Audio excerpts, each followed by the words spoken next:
तो once again welcome to my channel. आज हम बात करेंगे CSV फाइल्स के बारे में। बिना टाइम वेस्ट करे स्टार्ट करते हैं। तो सबसे पहले CSV फाइल्स होती है। CSV फाइल्स की फुल फॉर्म है कॉमा सेपरेटेड वैल्यू फाइल्स। अब CSV फाइल्स हमारी टेक्स्ट फाइल ही होती है। बस डिफरेंस इतना है, जैसे तुम एक्सेल फाइल्स देखते हो उसमें जो डेटा स्टोर होता है वो टेबुलर फॉर्म में स्टोर रहता है। ठीक है, तो रोज और कॉलम्स होते हैं। वैसे CSV फाइल्स में भी रोज और कॉलम्स होते हैं, लेकिन वो ग्रिड्स या डब्बों में स्टोर नहीं रहता। वो एक दूसरे से सेपरेट रहता है कॉमर्स के थ्रू। तो अब सबसे पहले देखेंगे CSV फाइल्स को रीड कैसे करते हैं। तो सबसे पहले इंपोर्ट करते हैं हम CSV। ठीक है, CSV इंपोर्ट करा। अब फाइल खोलेंगे विद ओपन। फाइल का नाम दे देते हैं हम data.csv। अब यहाँ पे डालेंगे अपना मोड आर। ठीक है, एज फाइल। फाइल हमने नाम दे दिया।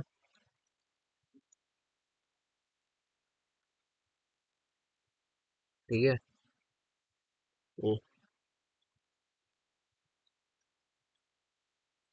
ये ऐसे हम खोलते हैं। अब इसके बाद क्या करेंगे हम, टेक्स्ट फाइल और CSV फाइल में एक चीज़ का डिफरेंस रहता है। देखो, टेक्स्ट फाइल में हमें कुछ रीडर या राइटर बनाने का जरूरत ही नहीं पड़ती, लेकिन इसमें हमें एक रीडर बनाना पड़ता है। अब रीडर बनाने के लिए करते हैं हम, रीडर को कोई भी नाम दे देंगे हम।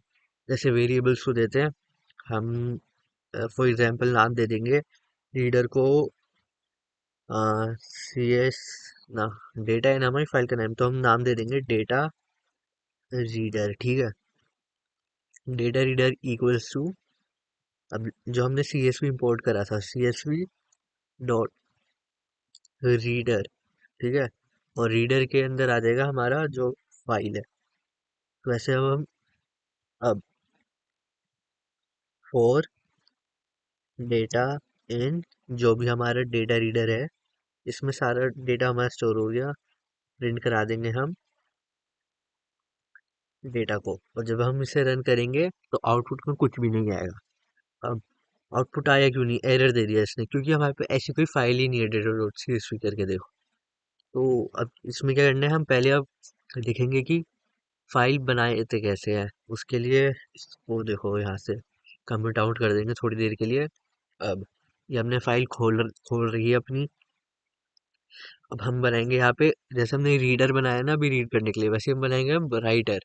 तब राइटर को नाम दे देंगे हम डेटा राइटर। ठीक है, data writer is equal to CSV dot writer, और अंदर आ जाएगा फाइल का नाम। और मोड चेंज कर देंगे यहाँ पे। देखो, मोड हमने W कर दिया। ठीक है, अब data writer equal to CSV dot writer file.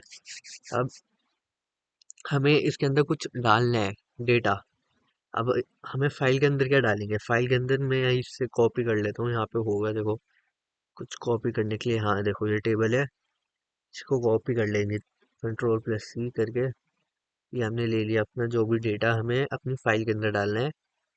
अब क्या करेंगे हम, डेटा राइटर जो हमने ये बनाया है यहाँ पे डॉट, यहाँ पे दो चीज आती है। अब देखो, एक है हमारा राइट रो और राइट रोज। अब नाम से ही पता चल रहा है, जैसा नाम वैसा काम। राइट रो मतलब कि एक ही रो तुम्हारी उसमें राइट होगी तुम्हारी जो फाइल है, और राइट रोज मतलब कि ज्यादा मल्टीपल लाइंस हमारी रोज चले जाएगी फाइल के अंदर। ठीक है, तो यहाँ पे अभी हम राइट रोज लेंगे, और यहाँ पे हम डाल लेंगे जो भी हमें उसके अंदर डालना है। ठीक है, हमने यहाँ पे डेटा डाल दिया, और बस इतना ही। अब जब हम इसे रन करेंगे तो ये रन हो जाएगा, लेकिन फाइल क्यों नहीं आई। तो हमारी फाइल है ये data.csv।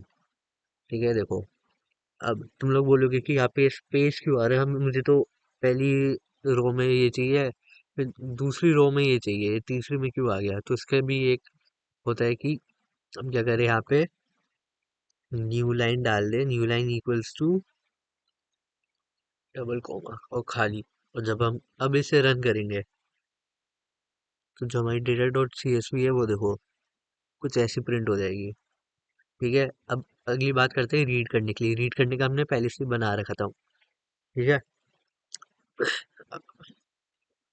उसको कमेंट आउट कर दिया, उसको कमेंट इन। तो जब हम अब इसे रन करेंगे तो देखो, वेट, क्या गड़बड़ हुई, और मोड चेंज नहीं करा हमने। रीड मोड में खोलेंगे फाइल को, हम इसे अब रीड मोड में खोल देंगे तो देखो ये हमारा ये प्रिंट हो गया। अब इसके साथ एक और चीज़ आती है, जैसे हमने नोट रीडर डाला, इसके साथ आता है dict reader.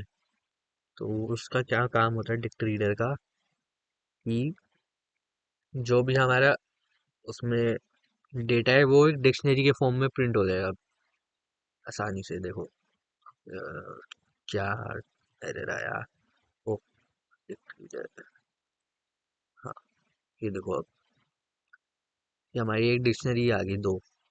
Name Alice age 20, city New York, name Bob age 25, city Los Angeles. और यही था हमारा CSV फाइल्स में। मिलते हैं अगली वीडियो में, मैं तुम्हें इसके साथ कुछ बढ़िया से क्वेश्चन दूंगा, वो लगा कर आना। एक्सरसाइजेस के बारे में बात करेंगे, और अगली वीडियो में हम बात करेंगे बाइनरी फाइल्स। और उसके साथ तुम्हारा 12th क्लास का भी पूरा सिलेबस खत्म ही हो जाएगा ऑलमोस्ट शायद। बस फिर ट्राई एक्सेप्ट बचेगा, और कुछ क्वेश्चन प्रैक्टिसेस जो आते हैं पेपर में। हाँ पाइथन हो जाएगा, उसके बाद में स्टार्ट करूंगा, देखते हैं SQL करता हूँ या नहीं।